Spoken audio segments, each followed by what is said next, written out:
आज हम एज़रा की पुस्तक में अध्याय 3, 4 और 5 का अध्ययन करेंगे। अध्याय 3। जब 7वां महीना आया और इस्राएली अपने-अपने नगर में बस गए, तो लोग यरूशलेम में एक मन होकर इकट्ठे हुए।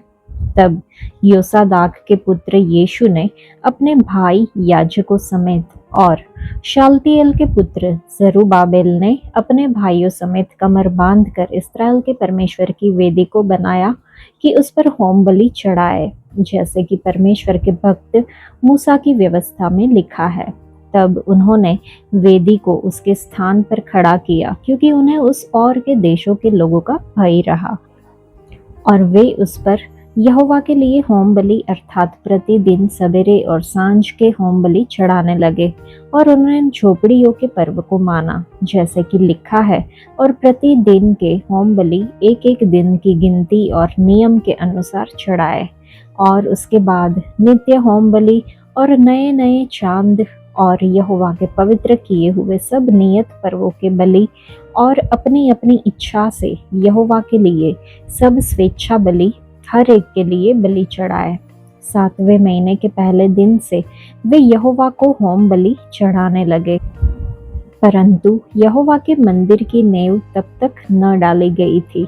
तब उन्होंने पत्थर गढ़ने वालों और कारीगरों को रुपया और सिदोनी और सोरी लोगों को खाने पीने की वस्तुएं और तेल दिया कि वे फारस के राजा कुस्तुर के पत्र के अनुसार देवदार की लकड़ी लबानोन से चापा के पास के समुद्र में पहुंचाए, उनके परमेश्वर के भवन में जो यरूशलेम में है।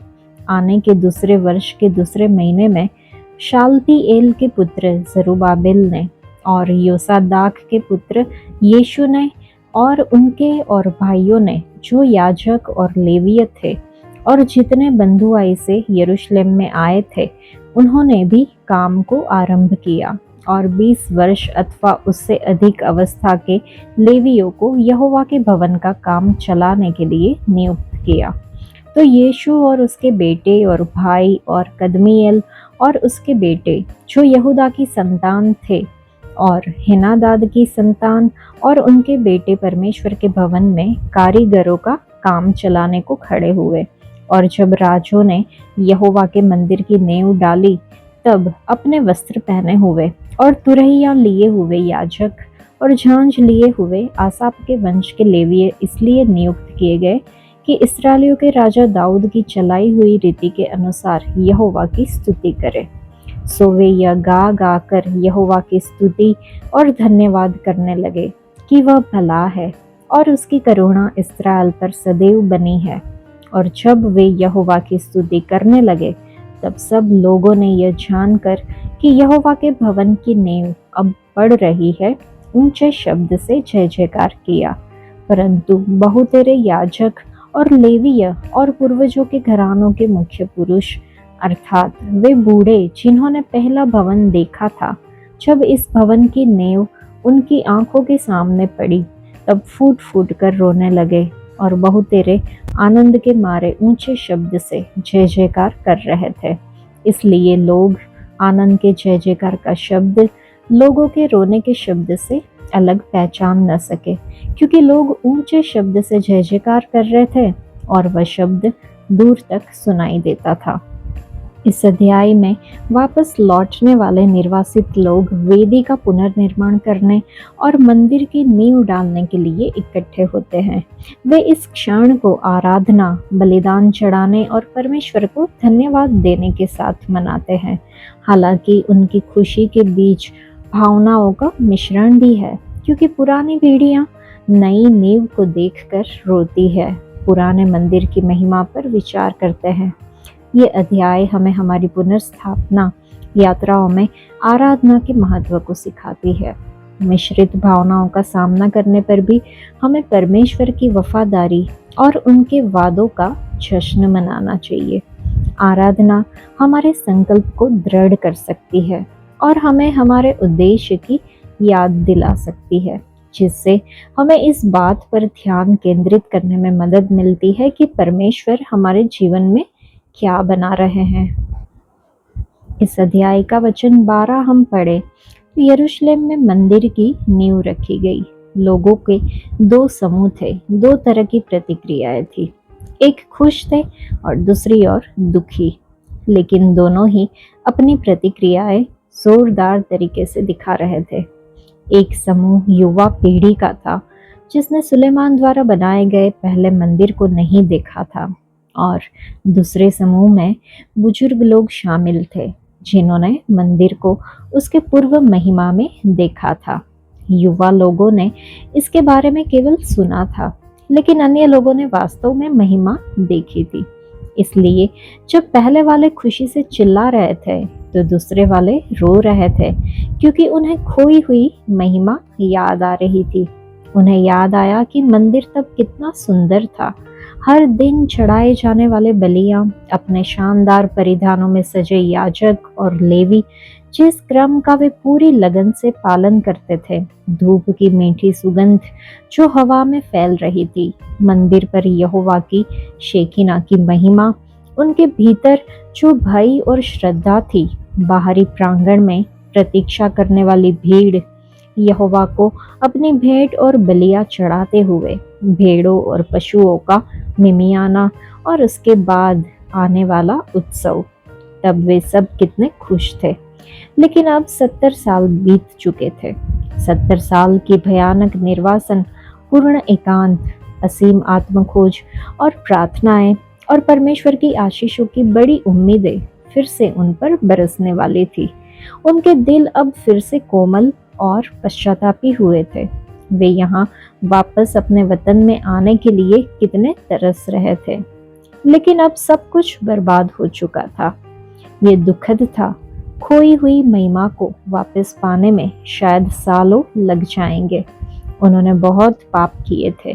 काश उन्होंने ऐसा न किया होता, तब तो ये कितना अलग होता। वे निर्वासन में बिल्कुल नहीं जाते। वे सब कुछ जानते थे, उन्होंने सब कुछ देखा था।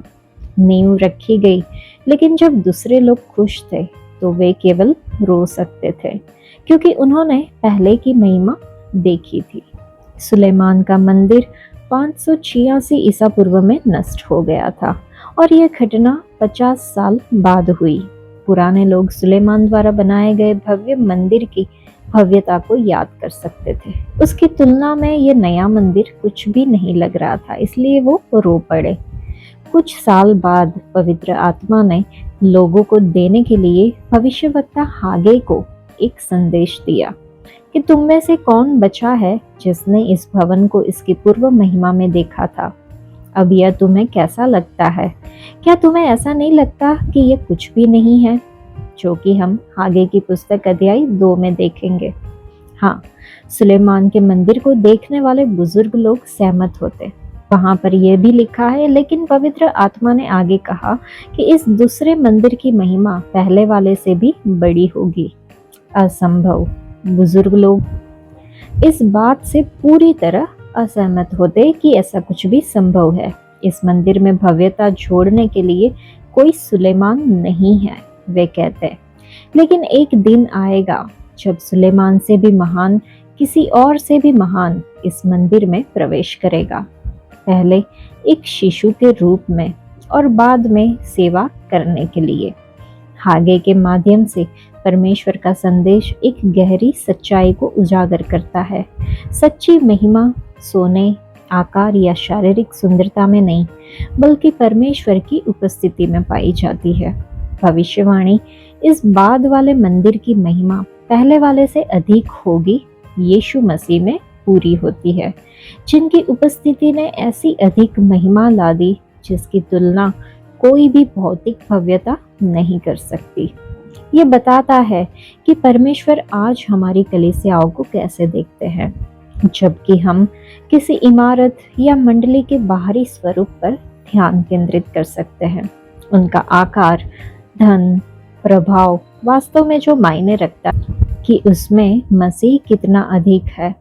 पिता हमारे जीवन में मसीह को प्रतिबिंबित होते देखना चाहते हैं, और जब वह हम में और हमारी कलीसियाओं में मसीह को कम देखते हैं, तो वे उन बुजुर्गों की तरह दुखी हो सकते हैं जो मंदिर की खोई हुई भव्यता पर रोए थे।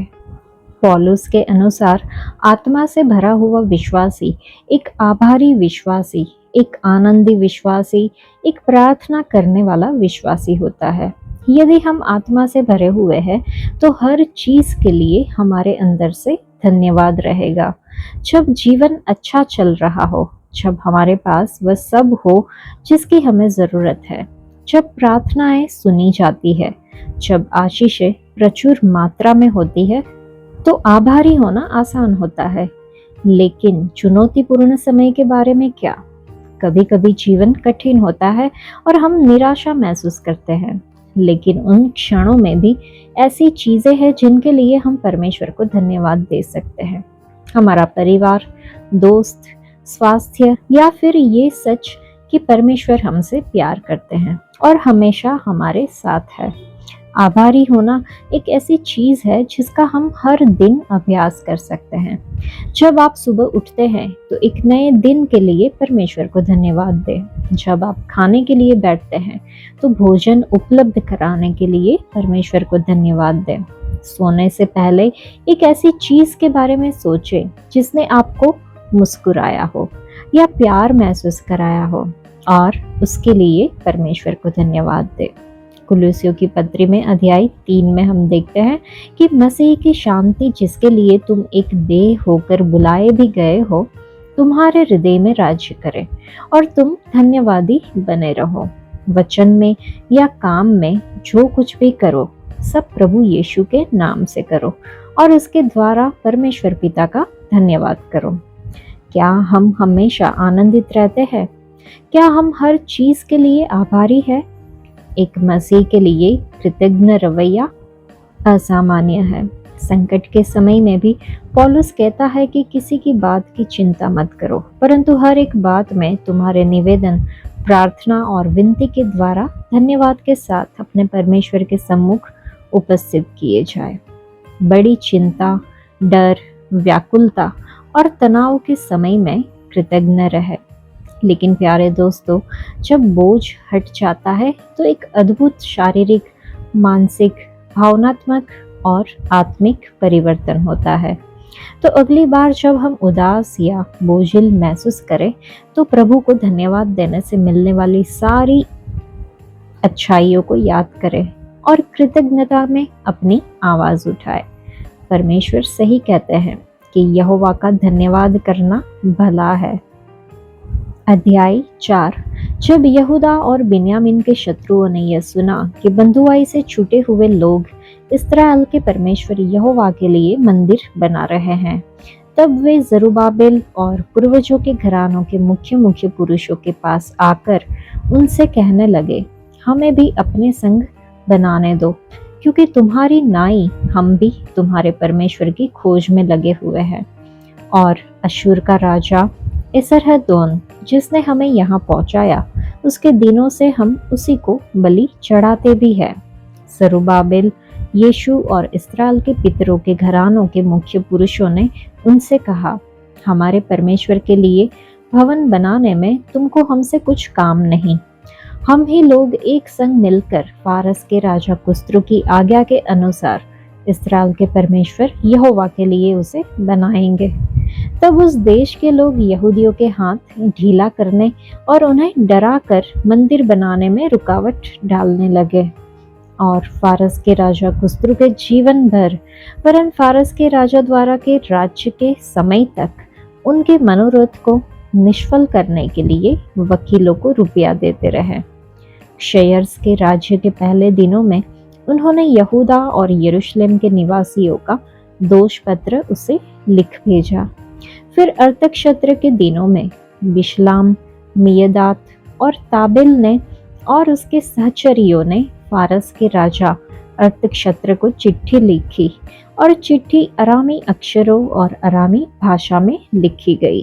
अर्थात रहूम राजमंत्री और शिलशे मंत्री ने यरूशलेम के विरुद्ध राजा अर्थक्षेत्र को इस आशय की चिट्ठी लिखी। उस समय रहूम राजमंत्री और शिमशे मंत्री और उनके और सहचरियों ने, अर्थात दीनी, अपरसतकी, तरपक्की, अफारसी, एरेकी, बाबेली, शुशनी, देहवी, एलामी आदि जातियों ने, जिन्हें महान और प्रधान ओस्नपर्ग ने पार ले आकर शोमरोन नगर में और महानद के इस पार के शेष देश में बसाया था, एक चिट्ठी लिखी। जो चिट्ठी उन्होंने अर्तक्षत्र राजा को लिखी उसकी यह नकल है। तेरे दास जो महानद के पार के मनुष्य है इत्यादि। राजा को यह विदित हो कि जो यहूदी तेरे पास से चले आए वे हमारे पास यरूशलेम को पहुंचे। वे उस दंगेत और घिनौने नगर को बसा रहे हैं, वरन उसकी शहरपनाह को खड़ा कर चुके हैं और उसकी नींव को छोड़ चुके हैं। अब राजा को विदित हो कि यदि वह नगर बस गया और उसकी शहरपनाह बन चुकी, तब तो वे लोग कर, चुंगी और राहदारी फिर न देंगे और अंत में राजाओं की हानि होगी। हम लोग तो राज मंदिर का नमक खाते हैं और उचित नहीं कि राजा का अनादर हमारे देखते हो। इस कारण हम ये चिट्ठी भेजकर राजा को चिता देते हैं। तेरे पुरखाओं के इतिहास की पुस्तक में खोज की जाए, तब इतिहास की पुस्तक में तू यह पाकर जान लेगा कि वह नगर बलवा करने वाला और राजाओं और प्रांतों की हानि करने वाला है और प्राचीन काल से उसमें बलवा मचता आया है और इसी कारण वह नगर नष्ट भी किया गया था। हम राजा को निश्चय करा देते हैं कि यदि वह नगर बसाया जाए और उसकी शहरपनाह बन चुके, तब इसके कारण महानद के इस पार तेरा कोई भाग न रह जाएगा। तब राजा ने रहूम राजमंत्री और शिमशे मंत्री और शोमरोन और महानद के इस पार रहने वाले उनके और सहचरियों के पास ये उत्तर भेजा, कुशल इत्यादि। जो चिट्ठी तुम लोगों ने हमारे पास भेजी वह मेरे सामने पढ़कर साफ साफ सुनाई गई और मेरी आज्ञा से खोज किए जाने पर जान पड़ा है कि वह नगर प्राचीन काल से राजाओं के विरुद्ध सिर उठाता आया है और उसमें दंगा और बलवा होता आया है। यरूशलेम के सामर्थी राजा भी हुए जो महानद के पार से समस्त देश पर राज्य करते थे और कर, चुंगी, राहदारी उनको दी जाती थी। इसलिए अब इस आज्ञा का प्रचार कर कि वे मनुष्य रोके जाए और जब तक मेरी ओर से आज्ञा न मिले तब तक वह नगर बनाया न जाए। और चौकस रहो कि इस बात में ढीले न होना, राजाओं की हानि करने वाली वो बुराई क्यों बढ़ने पाए। जब राजा अर्तक्षत्र की ये चिट्ठी रहूम और शिमशे मंत्री और उनके सहचरियों को पढ़कर सुनाई गई, तब वे उतावली करके यरूशलेम को यहूदिया के पास और भुजबल और बरई से उनको रोक दिया। तब परमेश्वर के भवन का काम जो यरूशलेम में है रुक गया और फारस के राजा दारा के राज्य के दूसरे वर्ष तक रुका रहा। इस अध्याय में पुनर्निर्माण के उनके प्रयासों को शत्रुता का सामना करना पड़ता है, जिसके कारण निर्माण रुक जाता है। यहूदा के शत्रु राजा अर्तक्षत्र को पत्र लिखते हैं जिसमें इस्राएलियों पर विद्रोह का झूठा आरोप लगाया जाता है, जिसके परिणाम स्वरूप काम रोकने का आदेश जारी होता है। यह अध्याय हमें याद दिलाता है कि परमेश्वर की योजनाओं को आगे बढ़ाने के दौरान अक्सर विरोध भी शामिल होता है। जब हम निराशा का सामना करते हैं तो हमें अपने विश्वास और परमेश्वर की सर्वसत्ता पर भरोसा करके दृढ़ रहना चाहिए। विफलताओं को हमें रोकने देने के बजाय हम सामर्थ और मार्गदर्शन के लिए परमेश्वर पर निर्भर हो सकते हैं। राजा कुस्रू ने मंदिर निर्माण के लिए सभी व्यवस्थाएं की। हालांकि जब शत्रुओं ने इसके बारे में सुना तो उन्होंने इसे रोकने की योजना बनाई। हाँ, अपने आप को परमेश्वर का मंदिर या दूसरों को बनाना कोई आसान काम नहीं है। शैतान हमारा शत्रु कई विरोधियों के माध्यम से कई बाधाएं ले आते हैं। इनसे अवगत होने के कारण हमें अपने जीवन में सतर्क रहना चाहिए। सबसे पहले शत्रुओं ने कहा कि हमें भी अपने संग मंदिर बनाने दो। हाँ, शत्रु हमारे पास आएगा और कहेगा कि मैं भी आपके संग मंदिर बनाने में मदद करना चाहता हूँ। वह आएगा और हमें धोखा देने के लिए झूठी सलाह देगा। हमें पवित्र आत्मा की सलाह के अनुसार परमेश्वर के वचन और प्रार्थना के आधार पर हमें अपने शरीर को मंदिर और कलीसिया बनाना है, नहीं तो वे झूठे विचार ले आएंगे। हमें उनके बारे में बहुत सावधान रहना चाहिए। लेकिन जरुब्बाबिल और यीशु ने उनसे निडरता से कहा, नहीं, हमारे परमेश्वर के लिए मंदिर बनाने में तुम्हारा हमसे कोई संबंध नहीं है। आज बहुत से लोग जो प्रभु के मंदिर होने का दावा करते हैं, वे अन्य जातियों की परंपराओं का पालन करते हैं। सोचे कि हम कितने रीति रिवाज और परंपराओं का पालन करते हैं जो प्रभु के लिए घृणित है और परमेश्वर के वचन के विरुद्ध है। क्या हमारे कपड़े, चेहरे का मेकअप, हेयर स्टाइल, शादियों की परंपराएं और त्योहार परमेश्वर के वचन के अनुसार है?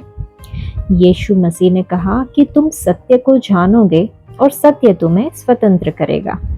क्या हमने अपने जीवन और परिवार में इस स्वतंत्रता का अनुभव किया है?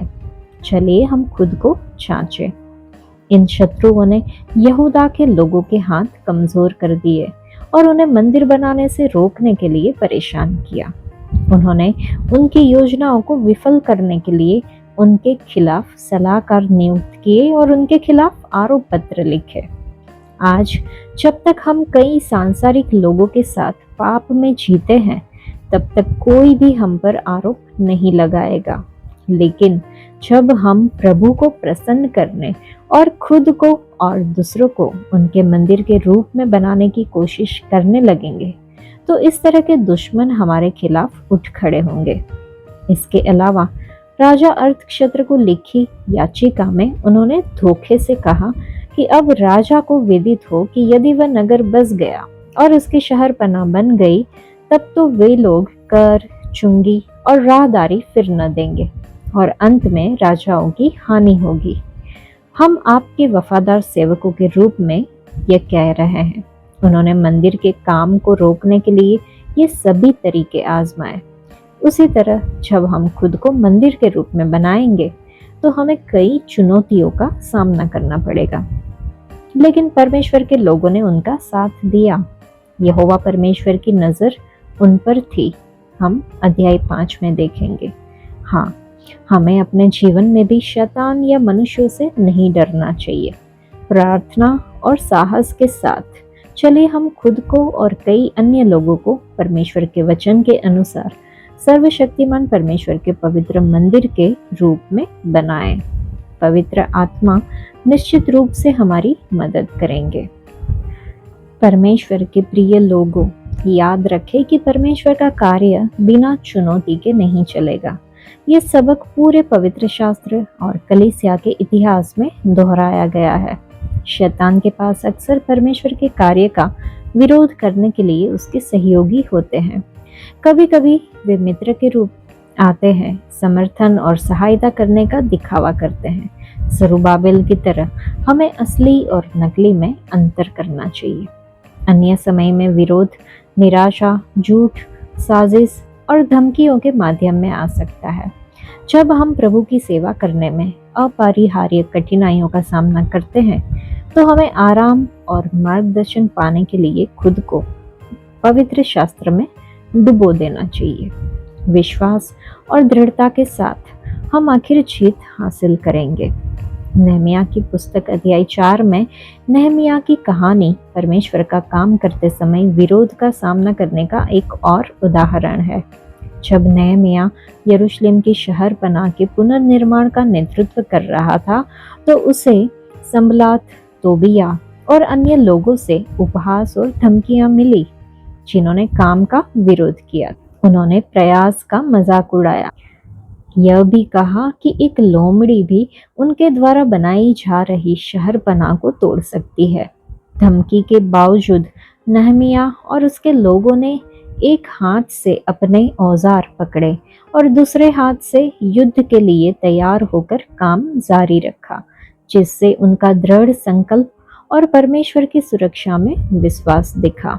नहमिया की तरह जब हम परमेश्वर की सेवा में विरोध का सामना करते हैं, तो हमें दृढ़ रहना चाहिए, लगन से काम करना जारी रखना चाहिए और हमारे लिए लड़ने के लिए प्रभु पर भरोसा करना चाहिए। हमें निराश नहीं होना चाहिए, लेकिन हमेशा याद रखना चाहिए कि प्रभु में हमारा श्रम कभी भी व्यर्थ नहीं है। अध्याय 5। तब हागे नामक नबी और ईदो का पोता जकर्या यहूदा और यरूशलेम के यहूदियों से नबूवत करने लगे। उन्होंने इस्राएल के परमेश्वर के नाम से उनसे नबूवत की। तब शालतिएल का पुत्र जरुब्बाबेल और योसादाक का पुत्र यीशु कमर बांधकर परमेश्वर के भवन को जो यरूशलेम में है बनाने लगे, और परमेश्वर के वे नबी उनका साथ देते रहे। उसी समय महानद के इस पार का ततनई नाम अधिपति और शतरबोजने अपने सहचरियों समेत उनके पास जाकर यूं पूछने लगे कि इस भवन के बनाने और इस शहर बना के खड़े करने की किसने तुमको आज्ञा दी है? तब हम लोगों से यह कहा कि इस भवन के बनाने वालों के क्या क्या नाम है, परंतु यहूदियों के पुरनियों के परमेश्वर की दृष्टि उन पर रही। इसलिए जब तक इस बात की चर्चा दारा से न की गई और इसके विषय चिट्ठी के द्वारा उत्तर न मिला, तब तक उन्होंने इनको न रोका। जो चिट्ठी महानद के इस पार के अधिपति ततने और शतरबोजने और महानद के इस पार के उनके सहचरी अपारस्कियों ने राजा दाना के पास भेजी, उसकी नकल यह है। उन्होंने उसको एक चिट्ठी लिखी जिसमें यह लिखा था कि राजा दारा का कुशल क्षेम सब प्रकार से हो। राजा को विदित हो कि हम लोग यहूदा नाम प्रांत में महान परमेश्वर के भवन के पास गए थे। वह बड़े बड़े पत्थरों से बन रहा है और उसकी भीतों में कड़ियां जुड़ रही है, और यह काम उन लोगों से फुर्ती के साथ हो रहा है और सफल भी होता जाता है। इसलिए हमने उन पुरनियों से यूं पूछा कि यह भवन बनवाने और यह शहर बना खड़ी करने की आज्ञा किसने तुम्हें दी? और हमने उनके नाम भी पूछे कि हम उनके मुख्य पुरुषों के नाम लिखकर तुझको जता सके। और उन्होंने हमें यूं उत्तर दिया कि हम तो आकाश और पृथ्वी के परमेश्वर के दास हैं, और जिस भवन को बहुत वर्ष हुए इस्राएलियों के एक बड़े राजा ने बनाकर तैयार किया था, उसी को हम बना रहे हैं। जब हमारे पुरखाओं ने स्वर्ग के परमेश्वर को रीस दिलाई थी, तब उसने उन्हें बाबेल के कसदी राजा नबूकदनेस्सर के हाथ में कर दिया था, और उसने इस भवन को नाश किया और लोगों को बंधुआ करके बाबेल को ले गया। परंतु बाबेल के राजा कुस्रू के पहले वर्ष में उसी कुस्रू राजा ने परमेश्वर के इस भवन के बनाने की आज्ञा दी, और परमेश्वर के भवन के जो सोने और चांदी के पात्र नबूकदनेस्सर यरूशलेम के मंदिर में से निकलवाकर बाबेल के मंदिर में ले गया था, उनको राजा कुस्रू ने बाबेल के मंदिर में से निकलवाकर शेशबसर नामक एक पुरुष को, जिसे उसने अधिपति ठहरा दिया था, सौंप दिया। और उसने उससे कहा, ये पात्र ले जाकर यरूशलेम के मंदिर में रख, और परमेश्वर का वह भवन अपने स्थान पर बनाया जाए। तब उसी शेशबसर ने आकर परमेश्वर के भवन की जो यरूशलेम में है नींव डाली, और तब से अब तक यह बन रहा है, परंतु अब तक नहीं बन पाया। अब यदि राजा को अच्छा लगे तो बाबेल के राज भंडार में इस बात की खोज की जाए कि राजा कुस्रू ने सचमुच परमेश्वर के भवन के जो यरूशलेम में है बनवाने की आज्ञा दी थी या नहीं। तब राजा इस विषय में अपनी इच्छा हमको बताए। इस अध्याय में हम कार्य के प्रति नई प्रतिबद्धता देखते हैं। भविष्यवक्ता हागे और जकर्या लोगों को मंदिर का निर्माण फिर से शुरू करने के लिए प्रोत्साहित करते हैं। उनके संदेशों से प्रेरित होकर इस्राएली लोग कार्यवाही करते हैं और पिछली असफलताओं के बावजूद काम जारी रखते हैं। वे राजा दारा के सामने पुनर्निर्माण के अपने अधिकार का साहस पूर्वक दावा करते हैं, जो परमेश्वर के सेवकाई के प्रति उनकी प्रतिबद्धता पर जोर देता है। यह अध्याय हमारी आध्यात्मिक यात्राओं में प्रोत्साहन के महत्व पर प्रकाश डालता है। जिस तरह भविष्यवक्ताओं ने इस्राएलियों को प्रेरित किया, उसी तरह हमें भी अपने जीवन में सच्चाई और प्रेरणा की आवाज़ों की ज़रूरत है। हमें अपने आसपास ऐसे लोगों को रखना चाहिए जो हमारे विश्वास को प्रोत्साहित करें, परमेश्वर के कार्य के प्रति हमारे जुनून को फिर से जगाए और हमें आत्मविश्वास के साथ आगे बढ़ने के लिए सशक्त बनाए। आज के लिए इतना ही। परमेश्वर आप सबको आशीष दे। धन्यवाद।